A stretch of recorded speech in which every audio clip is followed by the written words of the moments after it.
welcome everyone. I'd just like to say happy anniversary. We started this not on a whim, but really as more of an experiment. We didn't quite know where it was going to go or what was going to happen.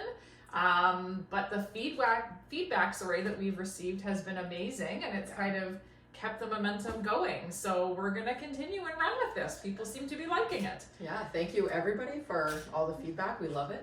Keep it coming. Yes. Thank you for everyone that's followed. We're still trying to encourage everyone from our personal accounts to hop over and follow us at this account, Behind the Sign. Yeah. We will be continuing to go live from this channel as well as our YouTube channel. Yes. Which we're working on, but YouTube hates us at the moment. They wouldn't allow us to go live. Right, but all of our past episodes are posted there. You can go and check them out now. Yeah. And in future, we will be streaming live through that channel as well. Yep. So just in celebration, instead of coffees we usually have, today we decided to pour ourselves some mimosas and cheers. Happy hit the spot. Oh, well, I might finish that. That's going to go really fast. Right?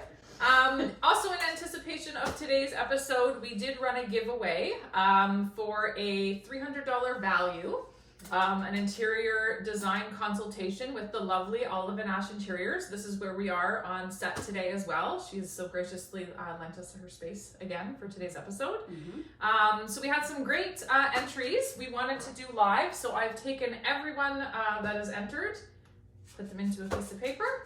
So if you didn't catch the giveaway, what it is 𝗪𝗼𝕎 is going to come in and do a consultation in your home. She's going to tell you, like, if you have an awkward, weird shaped room, like my living room, it's really long.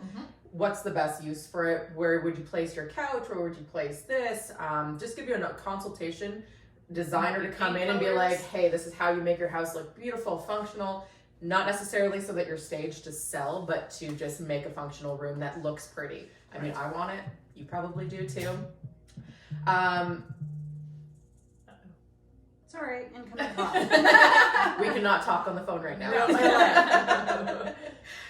Now what's happening? Technical glitches. Okay. That's weird. Anyways, Jacqueline here is going to go and jump on and do the draw now, so hang tight. All right, so we're going to draw. What's this one right here? I want to know. Leanne McCafferty. Congratulations. Here, I'm going to get up just to show it to everybody. Her handle is Anns0101. So thank you again so much for entering, and we will be in touch with you later today to let you know how you can claim your prize.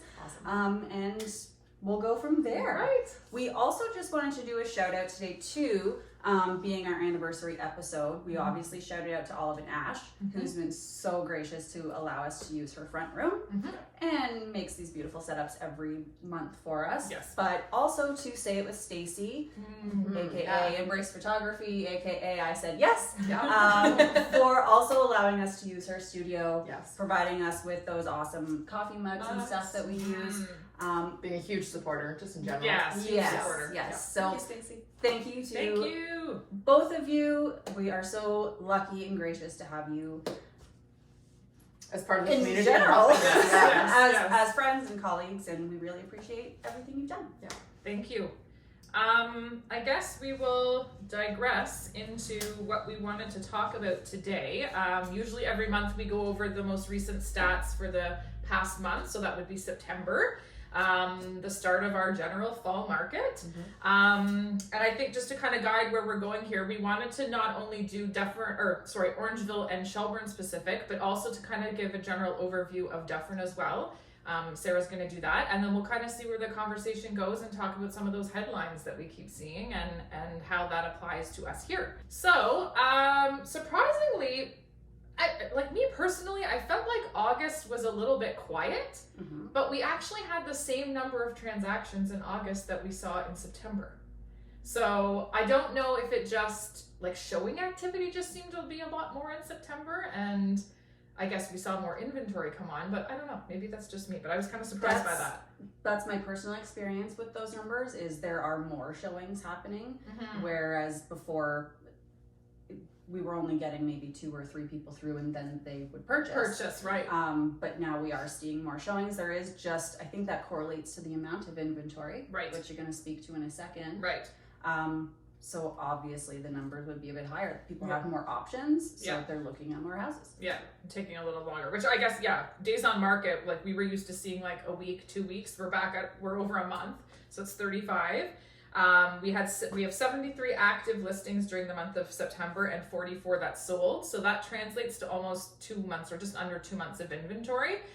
So again, like inventory is low. Still a seller's market. Still a seller's market by definition. Yes, absolutely.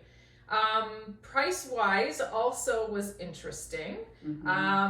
Again, most of the transactions were for detached homes, which is normal. Average price overall, we were sitting at year over year, the price was $933,676. Month over month, so if we compare September to August, we were at $805,770. So our prices are down slightly, but when you look at everything big picture, we're still holding pretty strong, and I'll get into that a little bit later. If I look at detached homes specifically, and I compare it to September of last year, our prices are actually up 18%. Wow. So again, we'll speak to it in a little bit, but the headlines of the market is crashing and prices are coming down. The increase in interest rates haven't had as much of an effect as maybe they have nationally on our different areas too, right? And that's something, again, we're going to speak to shortly. But when we were comparing our notes, even Dufferin as a whole to Shelburne to Orangeville are completely different markets. Yes. It's so, we always preach going local and picking a local realtor to where you're selling or buying. And this is proof of that pudding. You really have to be working with someone that knows that particular market. We're only 20 kilometers away, but they're completely different markets. 100%, yeah. And I mean, like we said before too, like during the pandemic craziness, the gap in pricing and just activity seemed to kind of shrink. It's now coming back again, which we'll talk about a little bit too. So prices are kind of holding. We've seen a little bit correction for townhomes. I mean, in the craziness, we had townhouses that were selling over $1 million. We're back down to around the 760. 760,000 was the month over month average, and semi-detached was around 675. So those corrections are coming back in terms of what you're getting for your purchase price, obviously. But I think we've also talked about it before. A lot of our semis are older. They don't have the garage. Right. So there is that price difference. It's shown just there. naturally. But it's nice and refreshing, and this is the point that every realtor is trying to drive home right now, is that as a seller you might feel like you're kind of losing out. It's all relative, but thank goodness we don't have to pay the same for a townhouse as we do for a detached. Right. Yes. Like, sure, a lot of the townhome in Orangeville construction is new. You got your tearing out warranty, whatever. Nice. Yeah. But that's just, it's hard to make money when you're spending over $1 million on a town, right? Yeah. So that was really refreshing to see.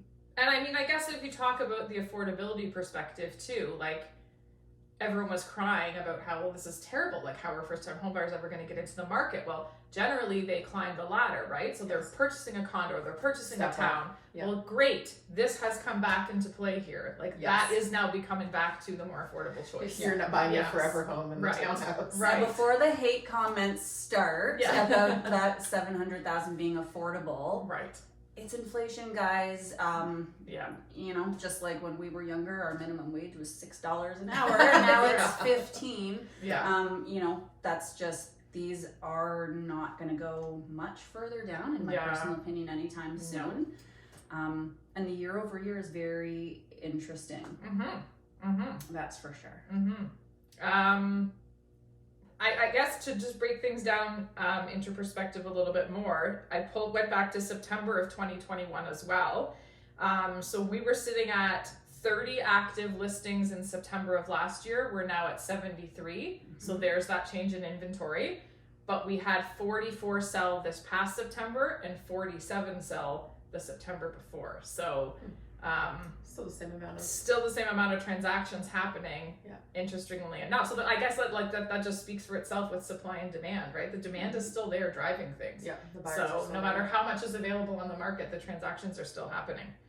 And that again goes to your point earlier about days on market. Why it's Now there's just more to there's look more at. choice. Yeah. You're not walking through a house in 15 minutes and Think buying about it an hour later. Yep. You can take it out a week or two. Yeah. And think about it. Yeah. I think too, looking back, like last month we were talking about there was the interest rate announcement, and how we were predicting that we would see that kind of 2-week lag in activity and pick back up again, and that's exactly what has happened. Every time. These past 2 weeks, there's been a lot more showing activity, sales in general. We were hoping that there was going to be an influx of more inventory, but so far, like it's Pretty been status on quo. par. It hasn't been anything crazy. So So I think that's maybe, in my opinion, maybe sellers are just not seeing these crazy pricing, and they're seeing that things are sitting a bit longer, so it's kind of spooked the sellers a bit. And they're like, oh, well, maybe my house won't sell. Do I want to get into this game? But I think it's just, again, going back to being realistic, understanding the market, and New understanding how to market your house. Like, don't just throw a sign on the end of your driveway and hope that it's going to sell. And Right. again, and thankfully there has been more articles out recently or news coverages that go back to the core of the market we saw in the last 2 years was not a normal market. Yeah. We were, I want to say spoiled in a sense as for sellers that things were going so quickly. For sure. But you're spoiled. historically, I know everyone's tired of that word historically, but we can't compare interest rates historically. However, historically, as far as days on market, 90 days, 3 months, is the normal average to sell your home, to market it properly, find the right buyer that's going to pay the right price. So we're seeing some agents that are used to and came in new in COVID and only know that market, so they keep dropping their price because they think that's what needs to happen. Yeah.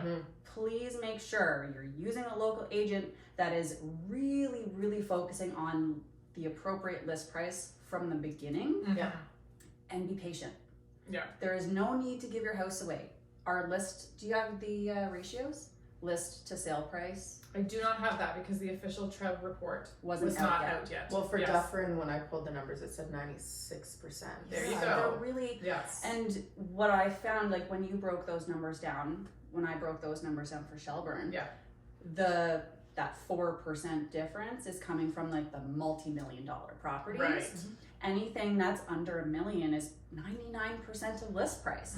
So there's a bit of negotiation power there, but you don't have to give your home away for a ridiculously low price. You just have to be patient and readjust your expectations that it's not going to sell overnight. Right. You just need to find and wait for that right buyer because market value is market value now, Right. right? It's Right. not pick a price out of the air and guess. Right. But you also do not have to bargain basement clearance your house. Yes. No. No. Is there anything else you want to talk about with Orangeville? No, I think that's it. I mean, we're painting a pretty positive picture still, in my opinion. So that was Absolutely. it. I think so too, yeah. Yeah. How's Shelburne looking? So Shelburne's the opposite.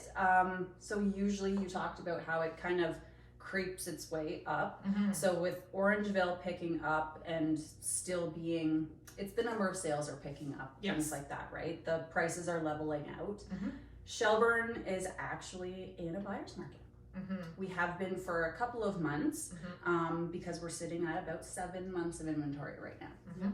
So again, overall though, list to sale price, 99.1% is the average in Shelburne. Wow. Yeah, so again, and thank goodness, most of the listings right now are local agents Yes. and they understand our market and what an appropriate list price would be, which is And it's funny you said it because that's literally what I looked at the other day, and I was looking at the pricing. I'm like, everybody's pricing around the same. You don't have any that are like way left field, like what is happening? You've seen a few houses kind of do some strange marketing or like drop their price really big, or there's different techniques being used, but the general masses are all priced relatively well. yeah, and depending on the seller situation, I know in Shelburne, you had a few in Orangeville. There were a couple that purposely listed low, Yes. Yeah. trying to generate those bidding wars and stuff because again, seller expectations. Right. Maybe they needed a quick sale and that was their method, but it's gotta be, you can't have a $200,000 gap anymore. People are not going to pay that. Yeah. So I'm tired of it. yeah, again, I'm gonna say that so many times throughout this episode, but hitting your list price appropriately on day one is so important. Yes. Yeah.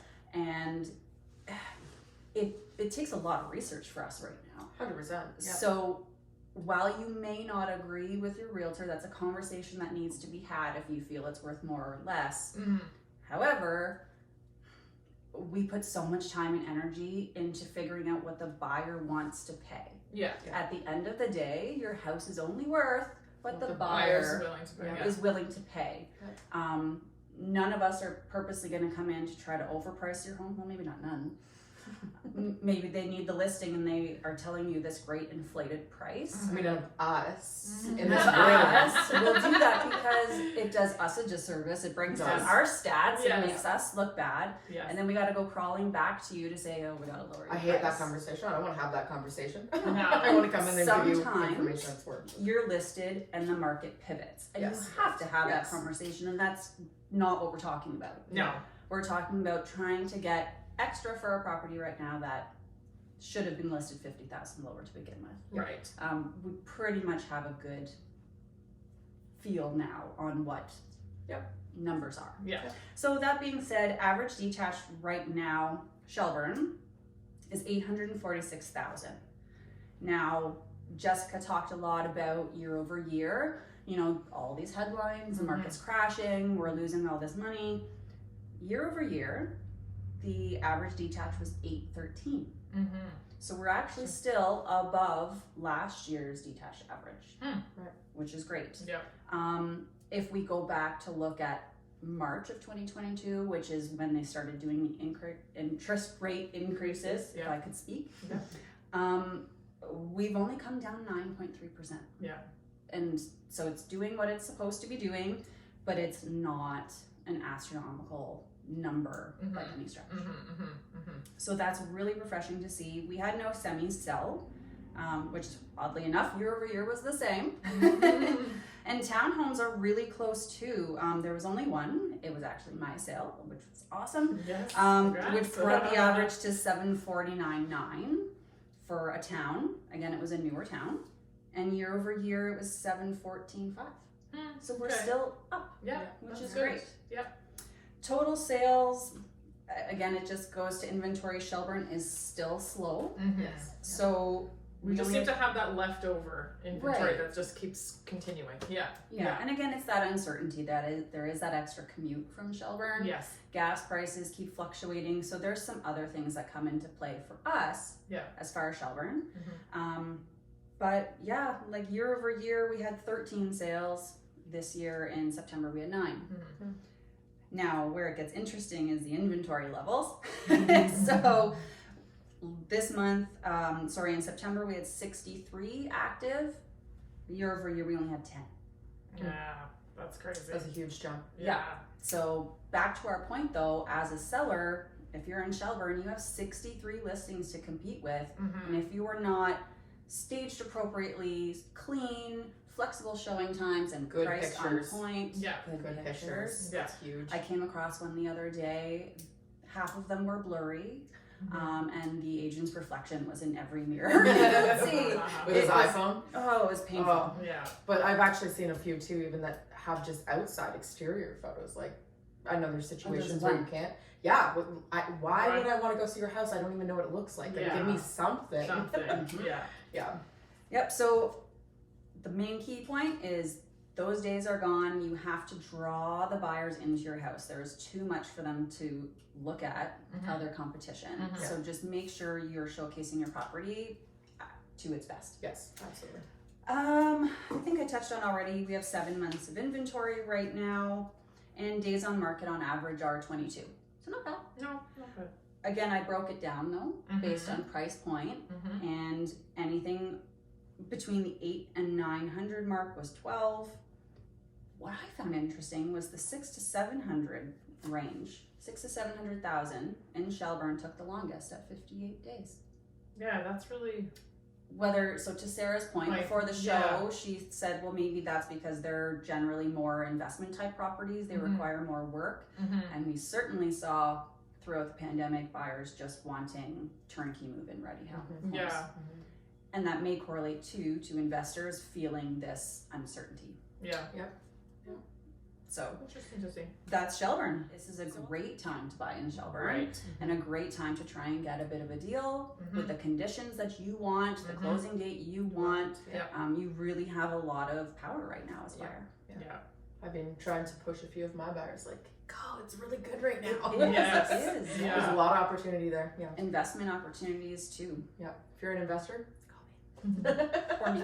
Or Jessica. But now Dufferin as a whole. What does the big picture say? Yeah, let's just briefly explain why we decided to bring in Dufferin as a whole. Yeah, so Dufferin County, we thought it would be beneficial to capture all the small little areas as well. So you've got your 𝗪𝗓𝒛ths, your K𝗓𝗡𝗏, I can never say it. I like Whatever.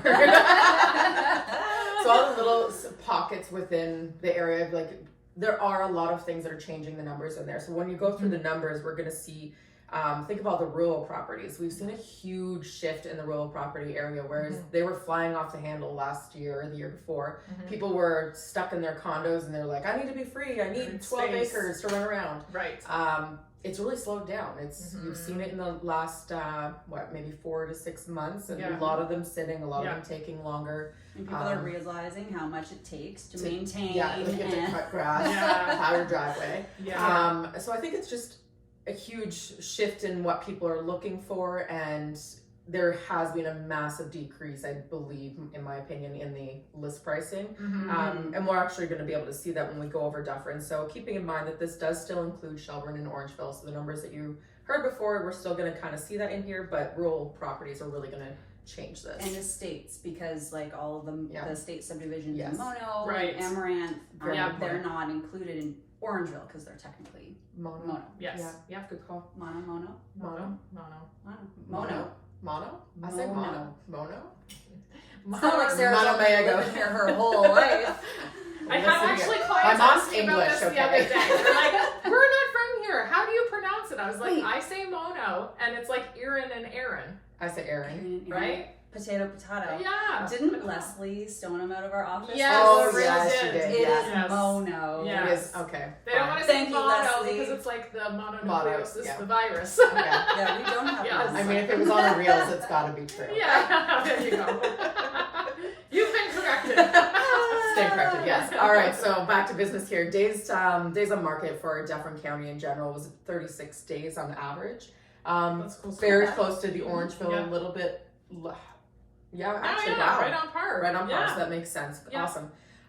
And to Jacqueline's point, 22, a little bit longer. But again, rural properties are going to take longer to sell. Jacqueline kind of went through the numbers there where she was saying the 500 to 600 is taking the longest in Shelburne to sell, whereas that's actually in Dufferin County as a whole, it's the fastest to sell. So that's interesting. I think that's where vacant land's playing into it. Because vacant land is still going fairly fast. Yep. Like for smaller building lots. Yep. Yeah. I think, you're right. I've seen a lot of proposed land developments and developers coming in and throwing in semis and stuff lately.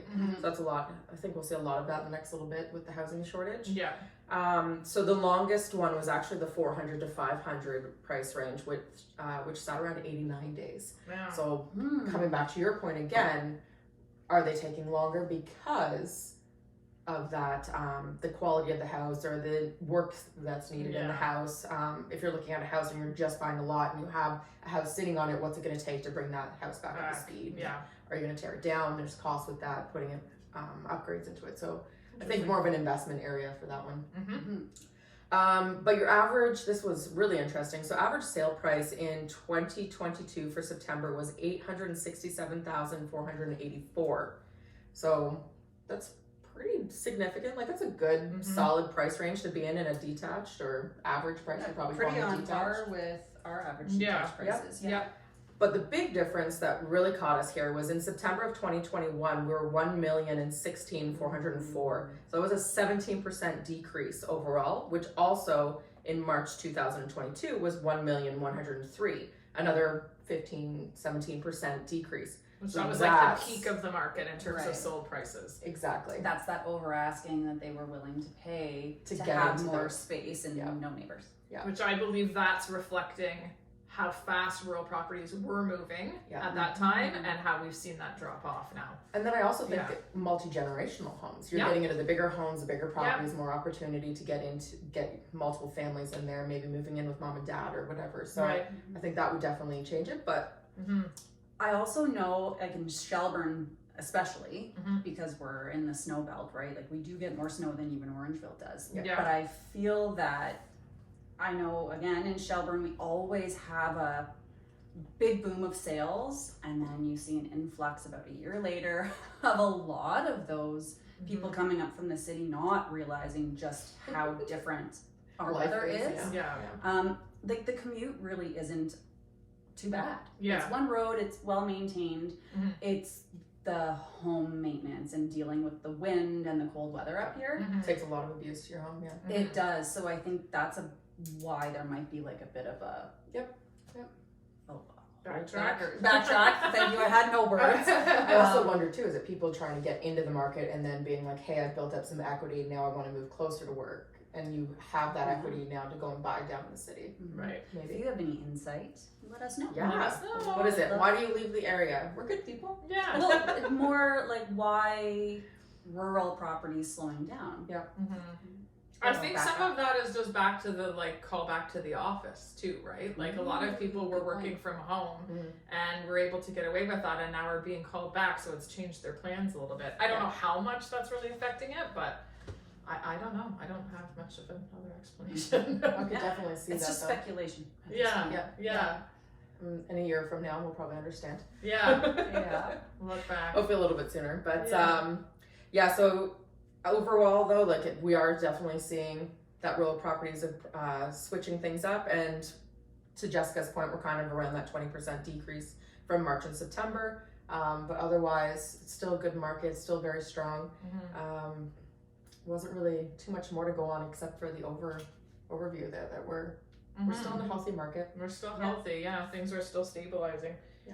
Well, I guess we can diverge. We wanted to just talk about some of the big headlines, because as far as the media is spewing, we are going to continue to further see interest rate hikes because our inflation still seems to be a little bit, it's coming down, but not as fast as the Bank of Canada would like it to. I think the report that will be released this month, ahead of the next interest rate announcement date, which I believe is October 26th, that's going to really speak a lot about what the fast concurrent interest rate hikes that they've done, whether they've actually had the effect on the market that they're hoping it will. Right. And I think we found a really interesting article about the three kind of metrics that the Bank of Canada is looking at to determine whether the hikes are having that effect, and that will further determine how much further we have to go, because the reality is that we're at a tipping point here, right? That we're trying to pull inflation down but prevent going into recession.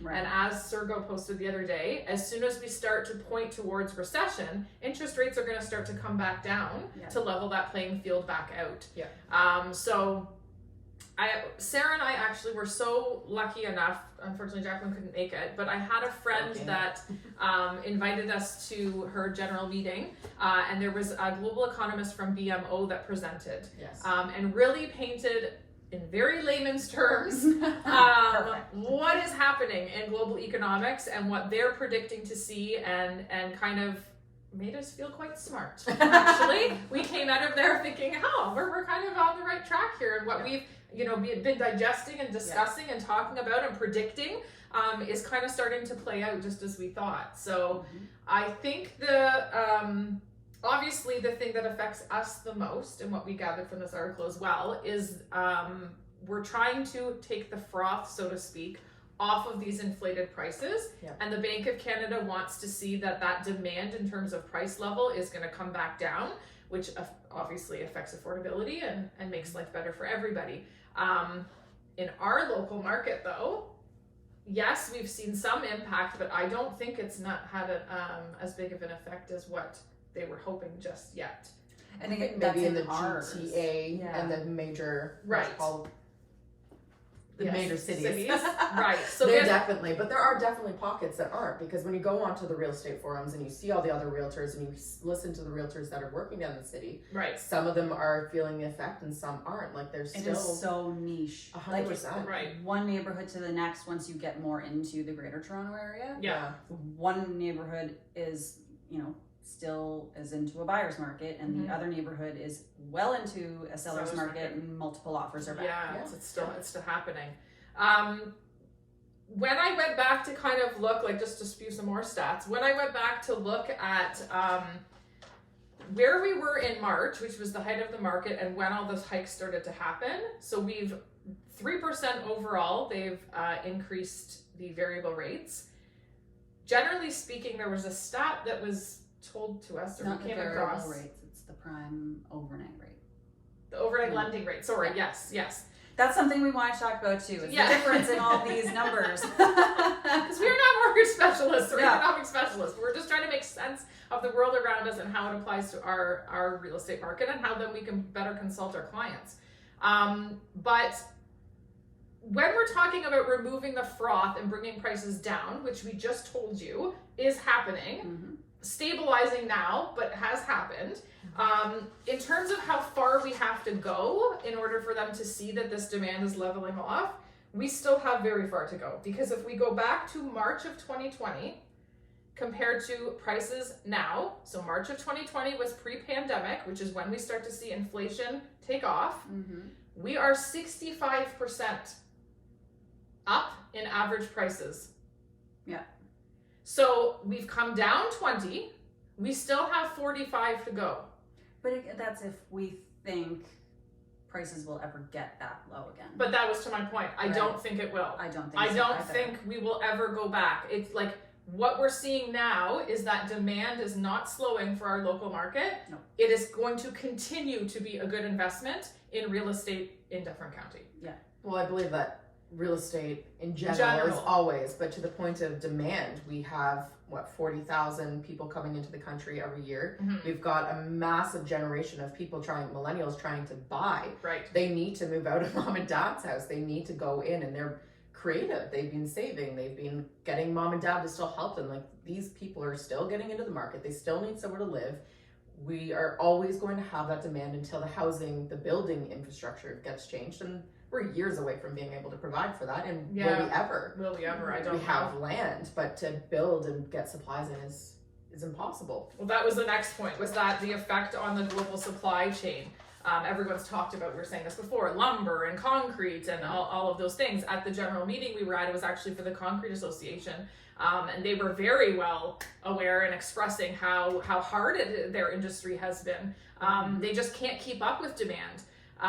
So, which then is affecting prices and everything's escalating, which is inflation. Employment too, like they are struggling to employ people to actually do the work. So, and that also comes back to your immigration. So we had a hole in immigration. Right. A lot of those people filled that void, and now with them coming back, maybe it will start to pick up again. But we also have the compact of like the global, like the exodus of the baby boomer generation that are all retiring now, and we haven't kind of built up that social equity to replace that.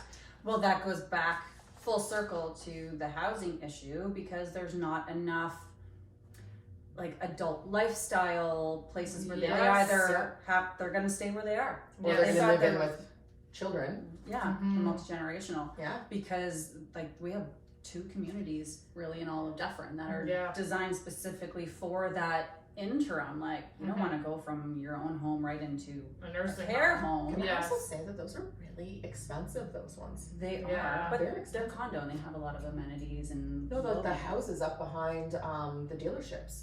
Yes. Yeah. They're condo? Yeah. I think it's like it's a free. Oh, right, sorry. But I don't. That's not just. That's just not retirement though.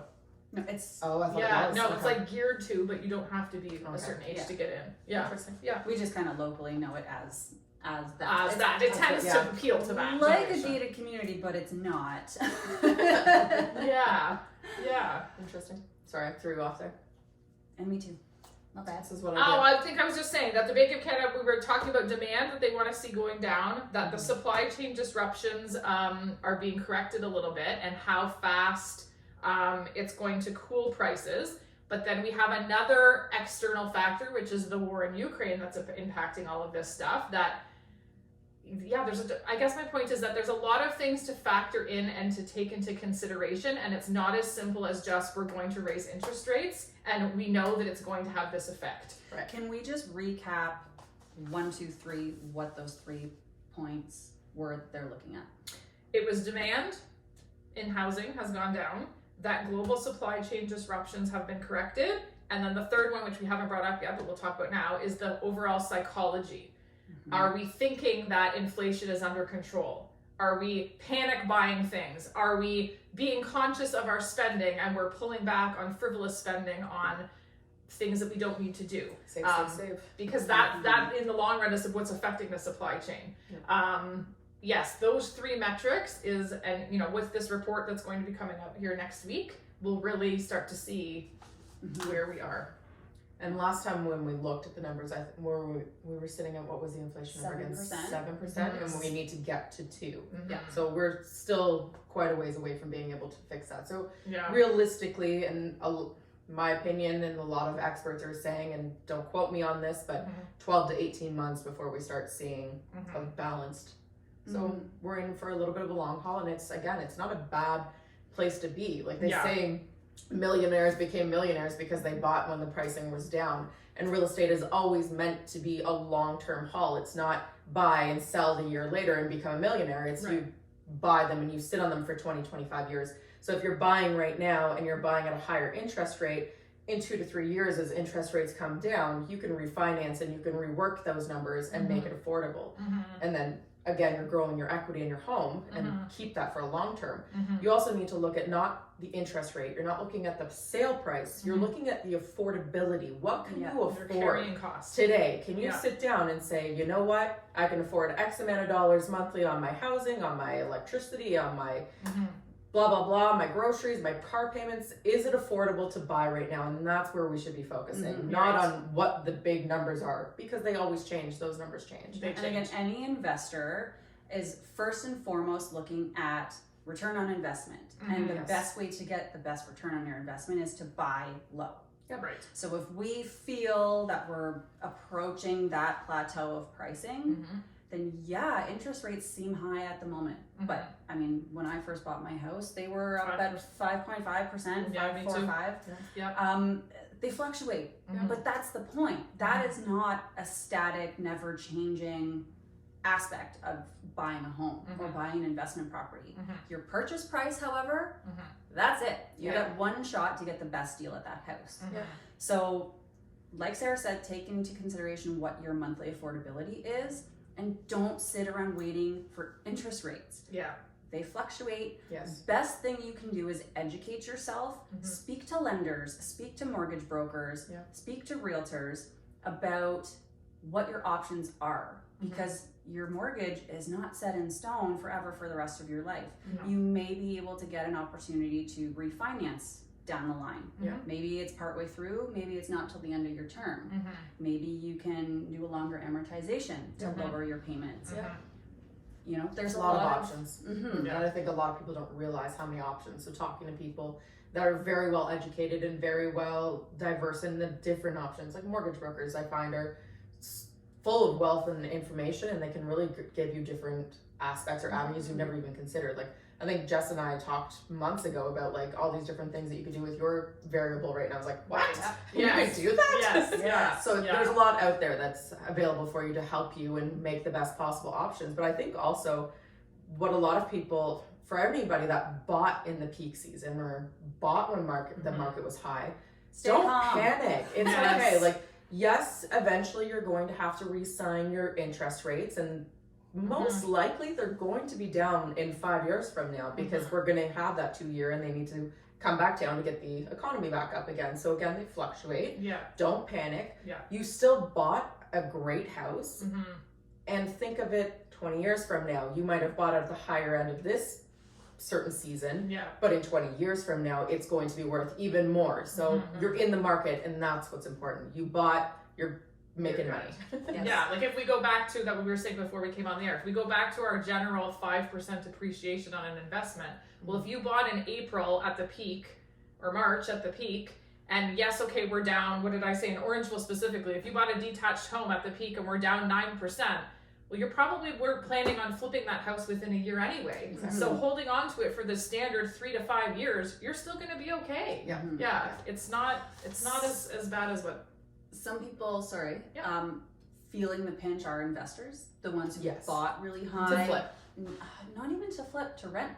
Yes, that's Because rent still has a cap. It's like in our area, we can't just throw a house up for $3,500 a month. Yeah. It's never gonna rent. Yeah. But they are experiencing like almost a wash, Mhm. and some are at a loss with Mhm. the rent they're taking in. Mhm. Yeah. But again, you need to be educated and know, okay, when can I increase that rental rate?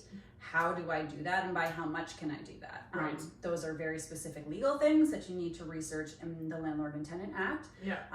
But I'd say they're feeling the biggest pinch. Homeowners, I think so anyone too, who yeah. bought to live in their home for a 5-year term, you guys are going to be fine. Yeah. And I think that was Yeah. a very specific, like I know for myself when I was going out with buyers and they were buying in that, how long do you plan on staying here? Yes, you're going to be going for that fully finished, beautiful house, Mhm. and it's going to have a ton of demand. There's going to be a lot of competition. Mhm. Are you prepared to live here for X amount of Amount of years? years. Is this going to work for you to grow your family, to Right. meet all your needs? And Right. again, we'll throw out that word relative because Yeah. every conversation I have Yeah. about the current market it is all relative. Yes. You'll hear us saying it. Maybe we should do like a clip one day. Every Yes. time we say it's Say it. relative over the last year.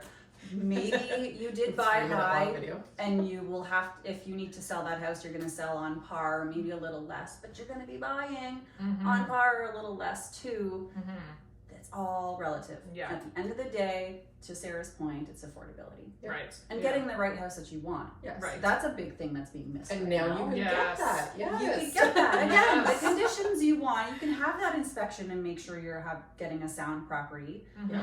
You can get an appraisal done before your finance condition is due. Mhm. And those are all very important things. Or even we talked about the SPP or the buyer condition. Like Yes. you have Oh, time. those are back huge. You have time to find your ideal property. You don't have to sacrifice on things. You have 100%. time to find it. So, yeah. And I think life goes on. Real estate is always going to be a profitable place to invest. You're always going to be making money in real estate in the long run. And divorces happen. Babies are had. Yes. Families grow. People Yes. downsize. People move. People Yes. move. Like, Regardless. it's Yeah. not going to stop. We're not going to all of a sudden be like, oh, no, we don't need to move anymore. I'm going to stay where I am for the rest of my life. Hell, I look at houses every day and I'm like, oh, I want to move. Yes, yes, yeah. It's just, it's natural. It's not going to just stop. So continue if you can afford it, if it's the right time, if you feel that you're ready to be in the market or you're ready for a step up or a step down. Yeah. Just start the conversation. Yes. Mhm. Because a lot of people are listening to the news headlines or they're listening to the Toronto news headlines and they're getting all worked up. The biggest conversation I've been having lately with clients is fixed versus variable. Yes. Yeah. What's your opinion? Well, I think that's not for me to give. in the sense that I'm not the Opinion. mortgage specialist. Personal opinion. Personal opinion, I was on a variable rate and I have now locked in fixed. And again, I think that's from affordability perspective, like we were saying, the escalating mortgage payments. I'm past the discussion of trigger rate. Didn't fall into that category. So as every announcement was being released, my mortgage payments were going up and up and up and up and up. And from a monthly carrying cost, I couldn't continue to go up. I had to cap that. Now I'm at a point in terms of the term of my mortgage that it also worked for me, that it's going to get me to the expiry of my term. Mhm. So I'm not worried so much personally about, like, the main difference between fixed and variable is your breaking penalties. That's really not going to apply to me. So even if I was to decide to sell in a year from now or 2 years from now, my penalty will be like it's a wash. Right. So that there's so many factors that need to go into it. So I think that, well, I guess what's your opinion? And I feel like if we So my husband does our finances, thank God, because I love to shop. He is very much, he likes routine. So we have always been on a fixed mortgage, simply because he loves the predictability. Right. But you can get a fixed variable. You sure can. Which I'm on fixed. I didn't know that was an option when I went and got it. Yeah. Swear to God, not even joking. I'm gonna not name the bank that I bank with, but my mortgage person did not tell me these options. So banks versus brokers. Banks versus brokers. And I have legitimately looked at breaking with my bank so that I could go to a mortgage broker, because I'm getting so much more information from that mortgage broker. But again, it came back to like, my husband is also very like, he wants them. Is he watching? He wants. He wants things set up a certain way, and I'm well, that will be future Nick and Sarah's problem, and he likes to know exactly what's happening. So fixed variable was very appealing to me when I found out that was an option. So if and when we decide to relocate and get a different house, probably the route I would take. Although it does, in your situation, make me a little bit weary, because there is that, I need to know what I'm going to be paying so I can make sure I can afford it. So I don't think it's like, back to that thing, don't make a rash decision just based on a rate. Yes. Don't go in and shop around and be like, oh, well, they're going to give me exclaimer 4.5%. They're going to give me 4.6. Your mortgage product is made up of so many more things. Those like 30 pages you skim through and just sign. There's actually very information. in there. So if you, like, I mean, yes, we trade in real estate, but if you just have a general question about your mortgage, maybe it's coming up for renewal, or you're thinking a couple of years down the road and you have questions, reach out to us. We can put you in contact with some fabulous mortgage brokers that can answer all of those questions and give you options and give you choices. We can have those general conversations with you. We can't give you specific advice, but we sure can give you our opinion, and as Jess said, lead you in the right direction. At least, it's just like we always say, shop around for a realtor. Please shop around for your interest rate and your mortgage. Absolutely. The biggest thing I've been saying to clients recently, whether it's an investment property or a personal property or a first-time buyer, is you have to figure out what is the best for you and your personality and the way that you are with your finances. Some people love the variable because, I mean, historically it's shown that you do end up saving a bit in the long run over your amortization on interest in a variable. But I mean, that takes a long time to see that return. So what's more important to you right now? Well, and for the longest time, variable was like rock bottom. Now we're kind of we're almost at par. So now like fixed is starting to actually provide you with the better rate. But again, it's made up of more than just that. And here's to that point. So you've got your numbers people who love this stuff, and they're on a variable, and what they're doing is every month that interest rates were at 0 point something percent, they're saving all of that extra money that they did not have to put towards their mortgage. They didn't go shopping. They didn't build new decks and finish their basement like a lot of other people. So if you're that personality, maybe that's the best product for you. If you are like Sarah and I and really like to shop and buy everything that sparkles, then go on a fixed, because it's much easier to budget. If you have families, that kind of tends to be the route, but it's really got to be what works best for you. And then I also, to go back to interest rates, and I Sergo again, he said, when things were like, hi, Sergo. When our interest rates were 2%, it's like, we're just giving away money. That was free money. Realistically, we're probably never going to go back down to that rate. So for everyone that's sitting there chasing the rate, don't sit there waiting for 2%, because we had a freaking global pandemic. It's highly unlikely we're to see those again. And again, we will preach and we will preach and we will preach. You need to look at your average monthly payments versus your affordability and trying to get the best deal on the purchase price. Well, I think that kind of wraps it up. It does.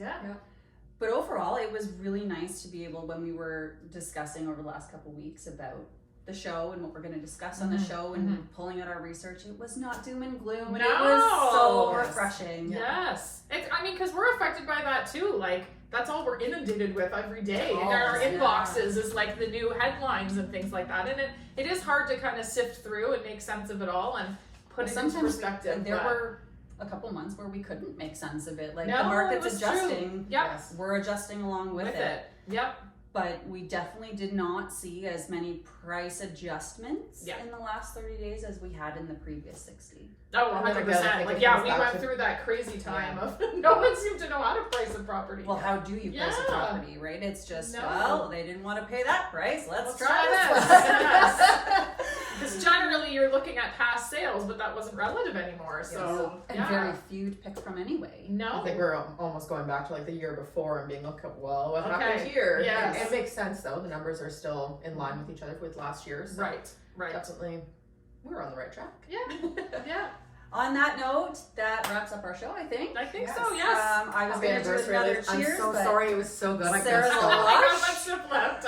I was thirsty. I was talking too much. Cheers. So thank you again, everybody, for watching. We really appreciate your support and your continued views. Again, if you didn't catch this whole episode, please make sure you jump over to our YouTube channel where we have subscribe, hit the bell, like, comments, some more subscribers. Yes, please join.